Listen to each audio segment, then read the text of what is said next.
Nanawagan ng akbayan papatalsik kay ERC Chairperson Zenaida Ducut kaugnay ng issue sa pagtaas ng singil sa kuryente. Giit ng grupo, bigo ang ERC na gampanan ang tungkulin nito upang proteksyonan ang karapatan ng mga consumers. Si Noel Perfecto para sa detalye.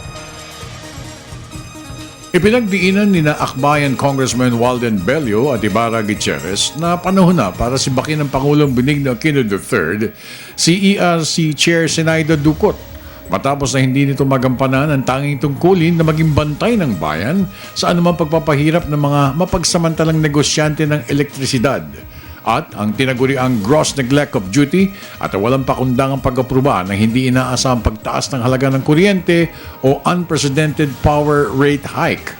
Inihag ito ng dalawang mambabatas sa media matapos na maghamay ng mga ito ng reklamo sa Office of the President sa Malacanang, kung saan ang Deputy Executive Secretary for Legal Affairs ang siyang magre-rekomenda sa Pangulong Pinoy.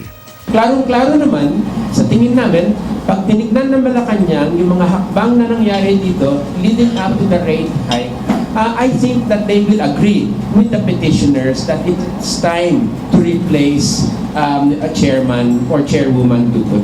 Linaw itong indikasyon na kailangang mapalitan ang ating chairwoman ng ERC kung hindi naman pala siya handa na tumayo, tumindig at siguraduhin na yung interes ng kanyang mga consumers na yun ang una niyang responsibilidad ay mapoprotektahan. Ayon pa sa dalawang mambabatas, hindi rin umano binigyan ng karampatang pagpapaliwanag ni ERC Chair Ducut ang publiko hinggil sa itataas na rate hike ng Meralco. Anila, ang bansa lamang natin na mayroong pinakamataas na singilan ng elektrisidad o kuryente sa buong Asya. Dahil dito, sobrang pagpapahirap sa mga consumers ang kasalukuyang nararamdaman na dapat lamang anilang matigilan na ng pamahalaan. Very concerned siya dito sa electricity hikes. Very concerned siya to the charges na may pollution. Very concerned siya roon sa charges of mismanagement on the part of Meralco leading to the rate hikes. No?